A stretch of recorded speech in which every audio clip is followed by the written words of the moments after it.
what he said 50 years ago. April the 3rd will be 50 years. Well, 51 years. Matter of fact, it was 50 years last April. Almost 51 years ago, I want you to listen to how much still relates to this day.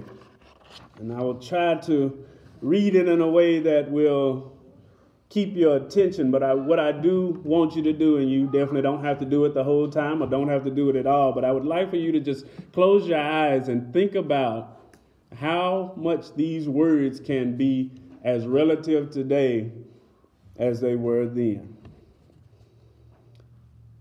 I'll skip the portion where he started off talking about Ralph Abernathy introducing him and pick up from there. He said, "I am delighted to see each of you here tonight. In spite of a storm warning, you reveal that you are determined to go on anyhow. Something is happening in Memphis. Something is happening in our world. And you know, if I was standing at the beginning of time, with the possibility of taking a kind of general panoramic view of the whole history up until now, and the Almighty said to me, Martin Luther King, which age would you like to live in? I would take my mental flight by Egypt, and I would watch God's children in their magnificent trek from the dark dungeons of Egypt through, or rather across, the Red Sea, through the wilderness on toward the Promised Land.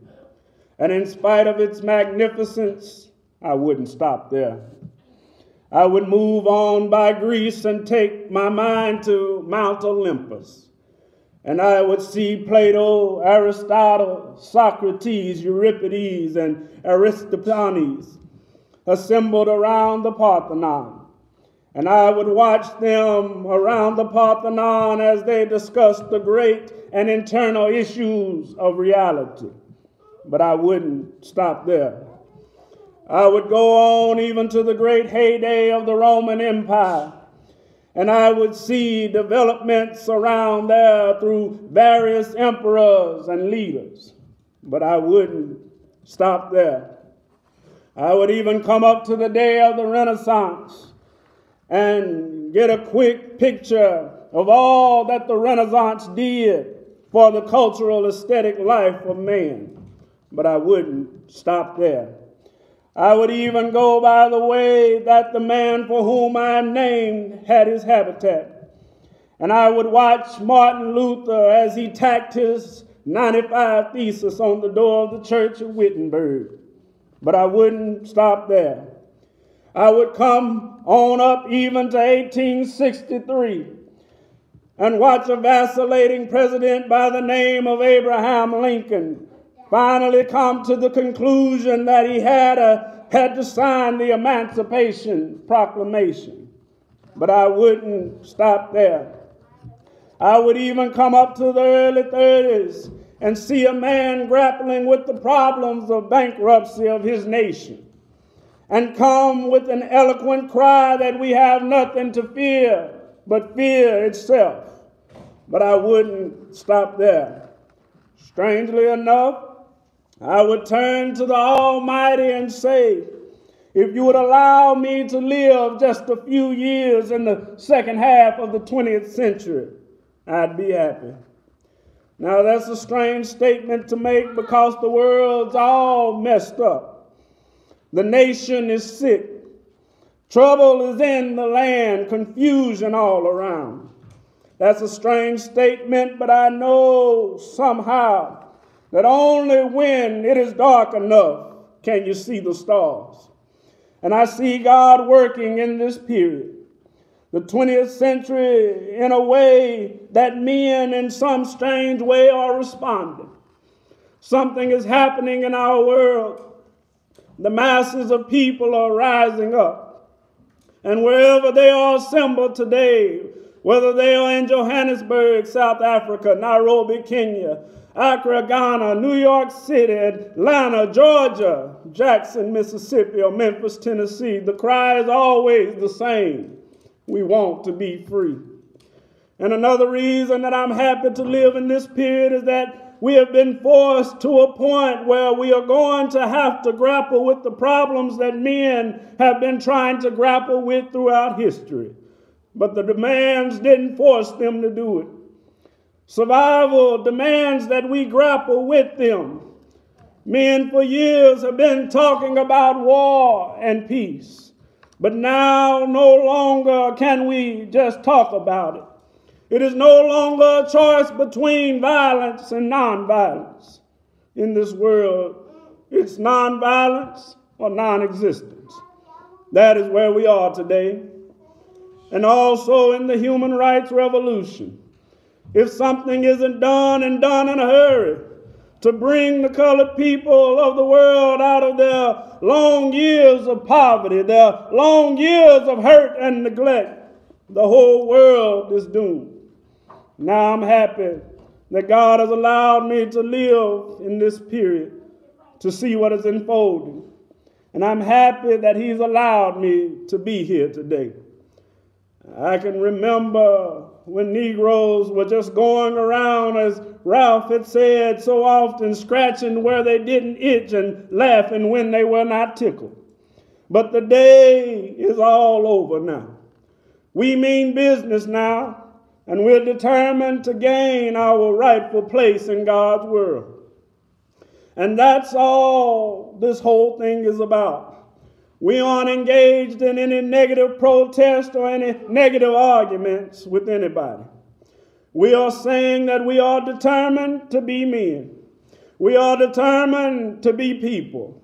We are saying that we are God's children, and that we are God's children, we don't have to live like we are forced to live. Now, what does all of this mean in this great period of history? It means that we've got to stay together. We've got to stay together and maintain unity. You know, whenever Pharaoh wanted to prolong the period of slavery in Egypt, he had a favorite formula for doing that. What was that, you ask?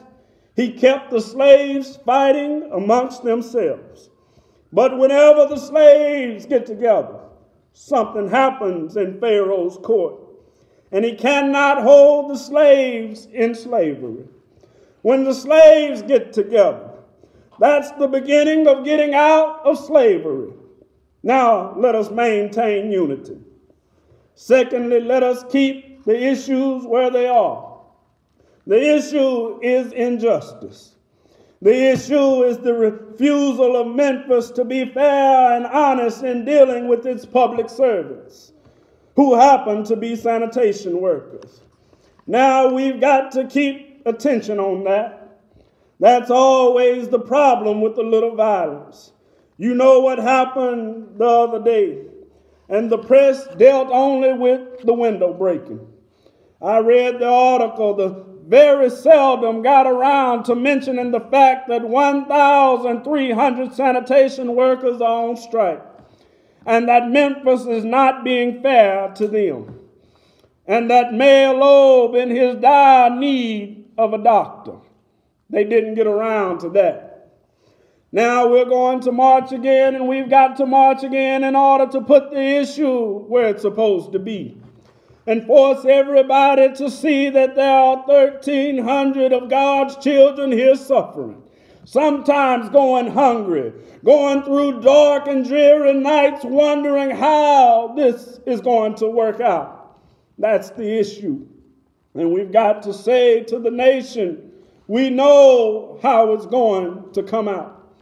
For when people get caught up in that which is right and they are willing to sacrifice for it, there is no stopping point short of victory.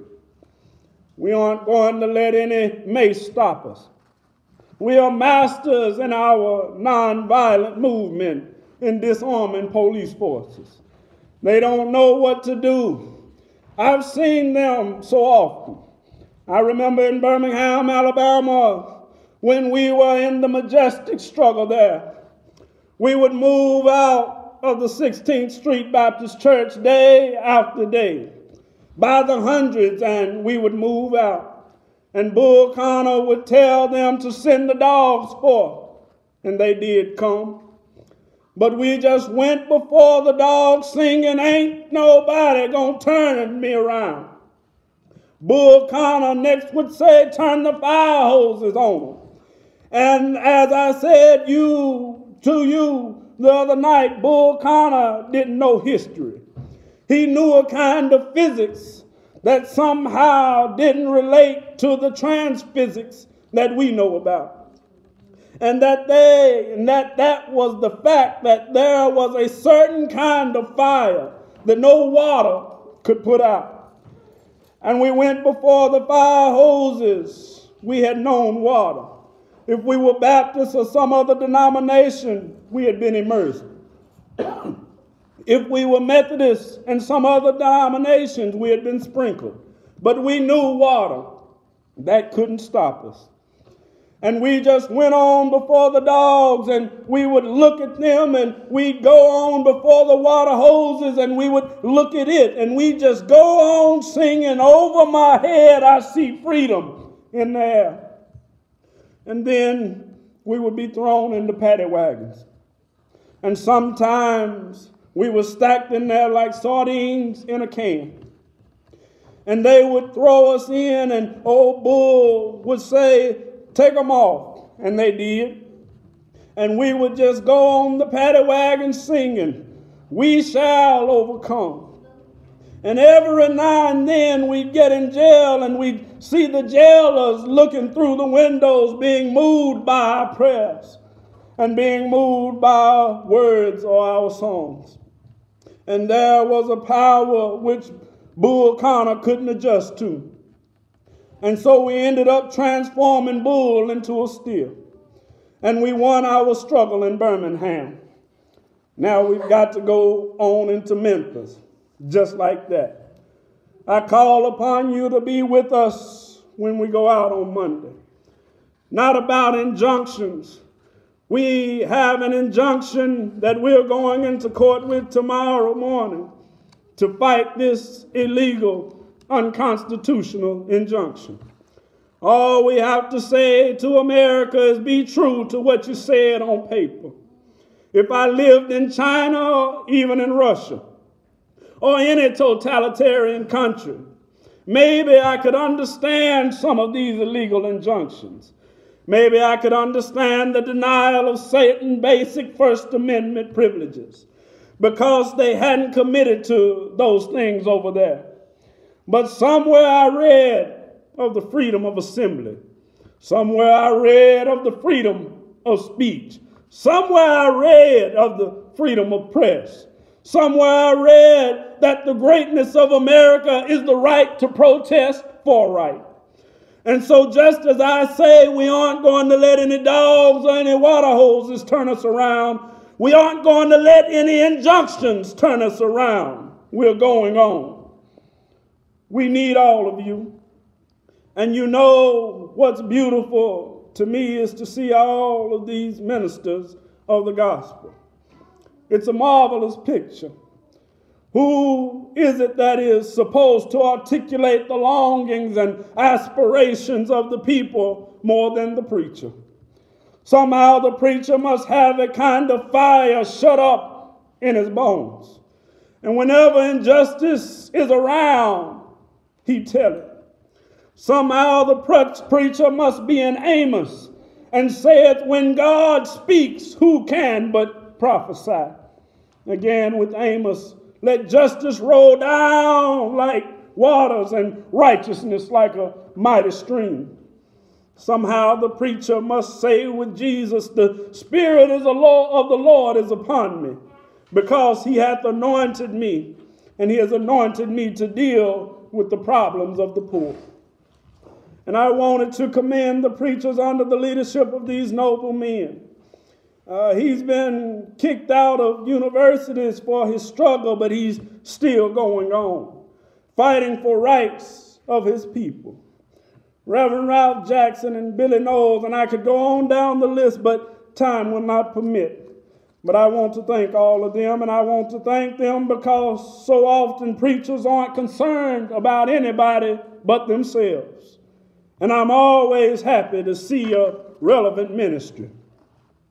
It's all right to talk about long white robes over yonder and all of its symbolism. But ultimately, people want to have some suits and dresses and shoes to wear down here. It's all right to talk about streets flowing with milk and honey.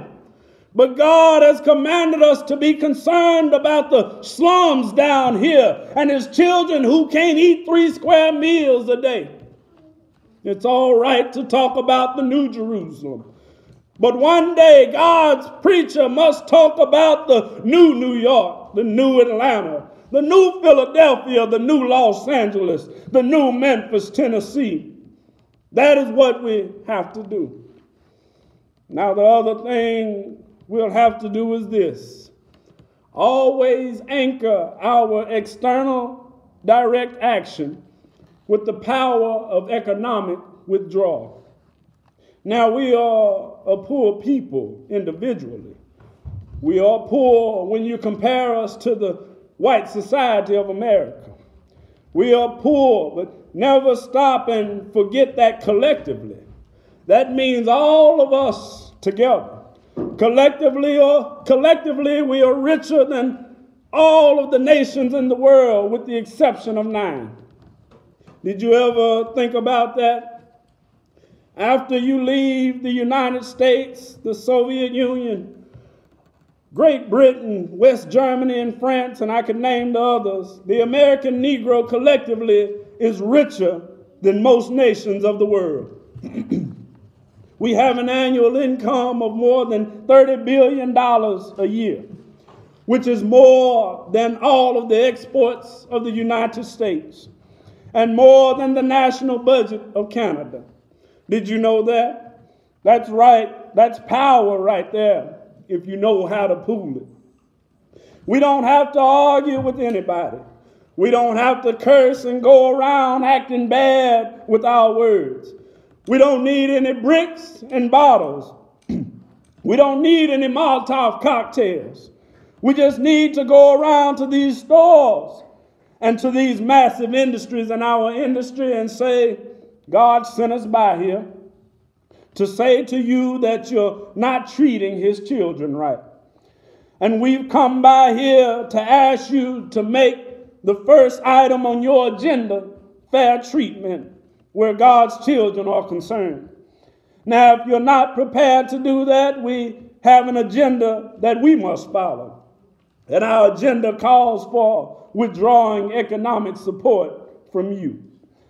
And so as a result, we are asking you tonight to go out and tell your neighbors not to buy Coca-Cola in Memphis. Go by and tell them not to buy Seal Test milk. Tell them not to buy, what is that other bread? Wonder Bread. And what is the other one, Jesse? Tell them not to buy Heart's bread.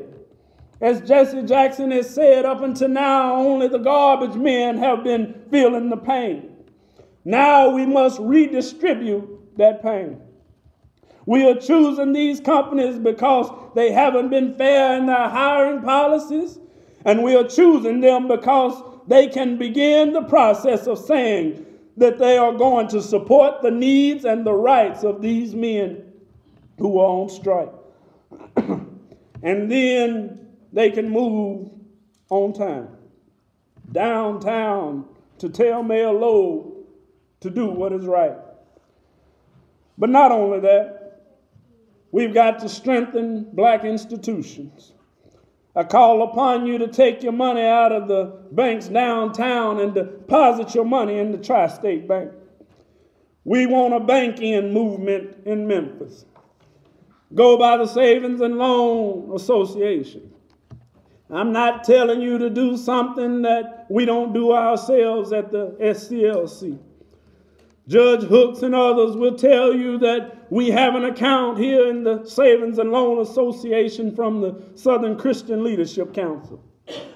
We are telling you to follow what we are doing. Put your money in there. You have 6 or 7 insurance companies here in Memphis. Take your insurance there. Let's have an insurance in. Now, these are some practical things that we can do. We can begin the process of building a greater economic base. And at the same time, we are putting pressure where it really hurts. I ask you to follow through here. Now, let me say, as I move to my conclusion, that we've got to give ourselves to this struggle until the end. Nothing would be more tragic than to stop at this point in Memphis. We've got to see it through. And when we have our march, you need to be there. If it means leaving work, if it means leaving school, be there. Be concerned about your brother. You may not be on strike, but either we go up together or we go down together. Let us develop a kind of dangerous unselfishness. One day a man came to Jesus and he wanted to raise some questions about some vital matters of life. At points he wanted to trick Jesus and show him that he knew a little more than Jesus knew and throw him off base. Now that question could have easily ended up in a philosophical and theoretical debate. But Jesus immediately pulled that question out of midair and placed it on a dangerous curve between Jerusalem and Jericho. And he talked about a certain man who fell among thieves. You remember that a Levite and a priest passed by on the other side. They didn't stop to help him. And finally, a man of another race came by. He got down from his beast, decided not to be compassionate by proxy, but he got down with him and ministered first aid and helped the man in need. Jesus ended up saying this was the good man. This was the great man, because he had the capacity to project I into thee, thou, and to be concerned about his brother. You now know we use our imagination a great time to deal and determine why the priest and the Levite didn't stop. At times we say they were busy going to a church meeting, an ecclesiastical gathering, and they had to get on down to Jerusalem so they wouldn't be late for their meeting. And other times we would speculate that they were about the religious law, that one who was engaged in religious ceremonies was not able to touch a human body 24 hours before the ceremony. And every now and then we began to wonder whether maybe they were not going down to Jerusalem or down to Jericho, rather to organize a Jericho Road Improvement Association. That's a possibility. Maybe they felt that it was better to deal with the problem from a casual route rather than to get bogged down with an individual effect. But I'm going to tell you that what my imagination says, it's possible that those men were afraid. You see, the Jericho Road is a dangerous road. I remember when Mrs. King and I first went to Jerusalem. We rented a car and drove from Jerusalem down to Jericho. And as soon as you got on that road, I said to my wife, I can see why Jesus used this setting for his parable. It was a winding, meandering road. And as soon as we got on that road, I understood. You start out in Jerusalem, which is about 1,200 feet above sea level. And by the time you get down to Jericho 15 or 20 minutes later, you are 2,200 feet below sea level. Now that's a dangerous road. In the days of Jesus, it came to be known as the Bloody Pass. And you know it's possible that the priest and the Levite looked over at the man on the ground and wondered if the robbers were still around. Or it's possible that they felt that the man on the ground was merely faking. And he was acting like he had been robbed and hurt in order to seize them over there. Lure them for a quick and easy seizure. And so the first question that the priest asked, the first question that the Levite asked was, if I stop to help this man, what will happen to me? But the Good Samaritan came by and he reversed the question. If I do not stop to help this man, what will happen to him? That's the question before you tonight. Not if I stop to help the sanitation workers, what will happen to my job? Not if I stop to help the sanitation workers to all of the hours and I would usually spend in my office every day and every week as a pastor. The question is not if I stop to help this man in need, what will happen to me? The question is, if I do not stop to help the sanitation workers, what will happen to them? That's the question. Let us rise up tonight with a greater readiness. Let us stand with a greater determination. And let us move on in these powerful days. These days of challenge to make America what it ought to be. We have an opportunity to make America a better nation. And I want to thank God once more for allowing me to be here. You know, several years ago, I was in New York City autographing the first book that I had written. And while sitting there autographing the book, a demented black woman came up, and the only question I heard from her was, "Are you Martin Luther King?"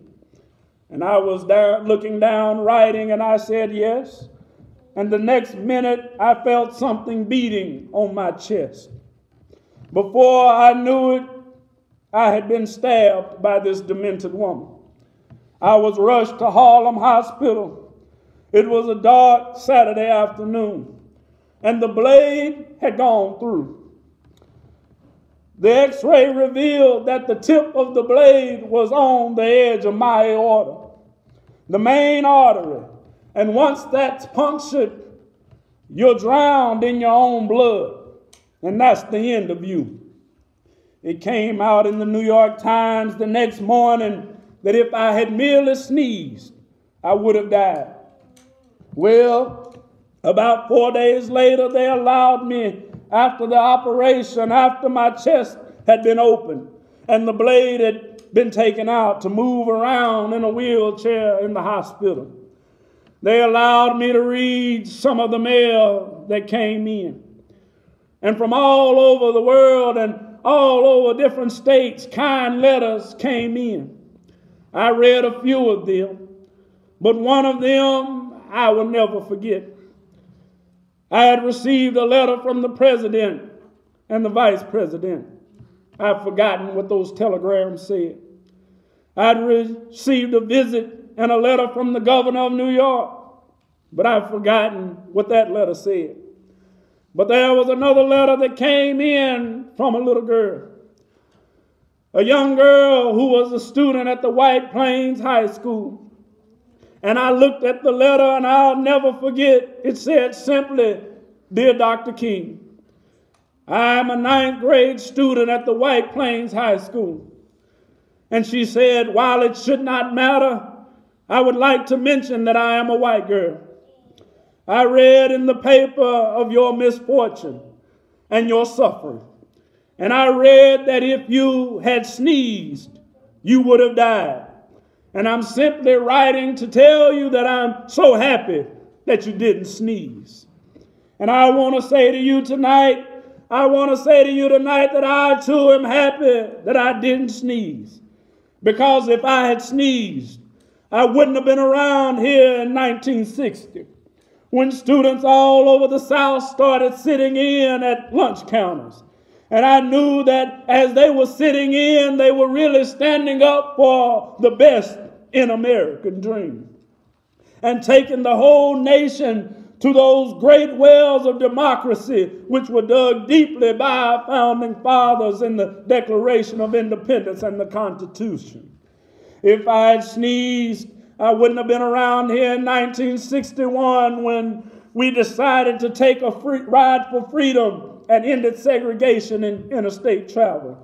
If I had sneezed, I wouldn't have been around here in 1962 when Negroes in Albany, Georgia decided to straighten their backs up. And whenever men and women straighten their backs up, they are going somewhere, because a man can't ride your back unless it's bent. If I had sneezed, I wouldn't have been here in 1963 when people in Birmingham, Alabama aroused the conscience of this nation and brought into being the civil rights bills. If I had sneezed, I wouldn't have had a chance later that year in August to tell America about a dream that I had. If I had sneezed, I wouldn't have been down in Selma, Alabama to see the great movement there.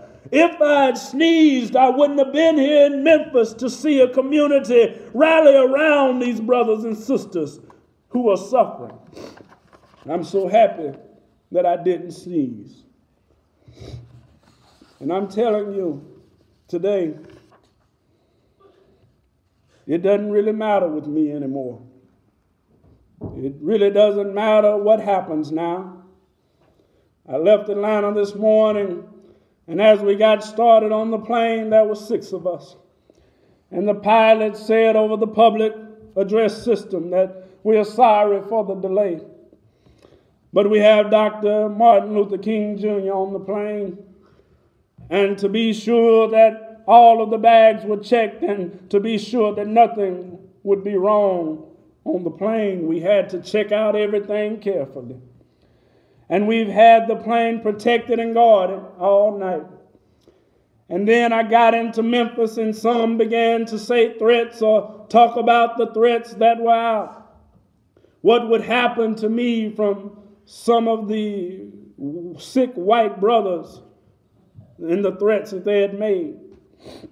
Well, I don't know what will happen now. We've got some difficult days ahead. But it really doesn't matter with me now, because I've been to the mountaintop. And I don't mind. Like anybody, I'd like to live a long life. Longevity has its place. But I'm not concerned about that now. I just want to do God's will. And He's allowed me to go up to the mountaintop. And I've looked over and I've seen the promised land. I may not get there with you, but I want you to know tonight that we as a people will get to the promised land. And I'm so happy tonight. I'm not worried about anything. I'm not fearing any man. Mine eyes have seen the glory of the coming of the Lord. This was the last speech Dr. King ever delivered. And as you can see, he had an idea of what was about to happen. But I wonder if we have an idea of what needs to happen. There are many things that he pointed out 51 years ago that I believe we still haven't done to this day. The blueprint has been laid. The agenda has been made. But have we, are we, and will we do what needs to be done?